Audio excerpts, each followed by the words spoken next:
Selon l'UNESCO, l'Afrique ne produit que 1% des connaissances scientifiques mondiales. Comment expliquez-vous ce retard?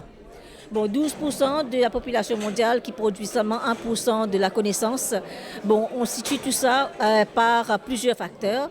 Un des facteurs, c'est que la formation en Afrique, après l'époque coloniale, était trop centrée sur les sciences sociales parce qu'on devait produire des cadres pour l'administration. Alors, et puis, il y a eu un peu le retard au niveau des gouvernements qui n'ont pas vraiment investi dans le capital humain, dans les secteurs productifs comme la science, l'ingénierie, la technologie. Et si on regarde la progression d'un pays comme la Corée du Sud, qui a le même profil qu'un pays africain il y a 50 ans, après la guerre, la Corée du Sud a une stratégie. Et la stratégie est passée par un leadership très fort et qui a fait que le pays a émergé et maintenant est un leader en sciences, technologies et innovation. Alors, la première université africaine se classe en 200e position sur le plan mondial.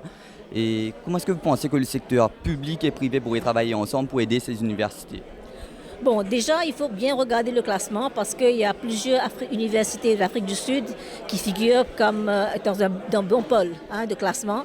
Mais comme vous dites, secteur privé, secteur public doivent travailler ensemble parce que le secteur public va donner des orientations aux formations. Comme ça, les gradués qui sortent, les licenciés qui sortent de ces institutions seront les ambassadeurs au niveau d'emploi et au niveau d'opportunités. Le management a dit que Maurice est un pays quand même qui a un secteur financier assez bien régulé.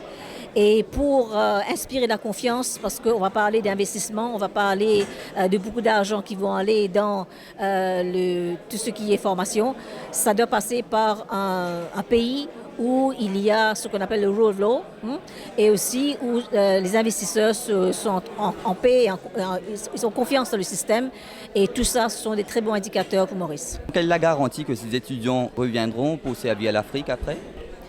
Bon, ce n'est pas une question que les étudiants reviendront, c'est que les étudiants vont choisir de rester en Afrique parce qu'on aura ce qu'on appelle, ils ont beaucoup parlé d'un environnement propice pour que ces gens travaillent.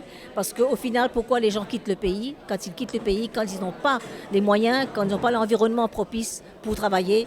Et si on arrive à créer cet environnement, on va avoir ce que moi j'appelle un brain gain.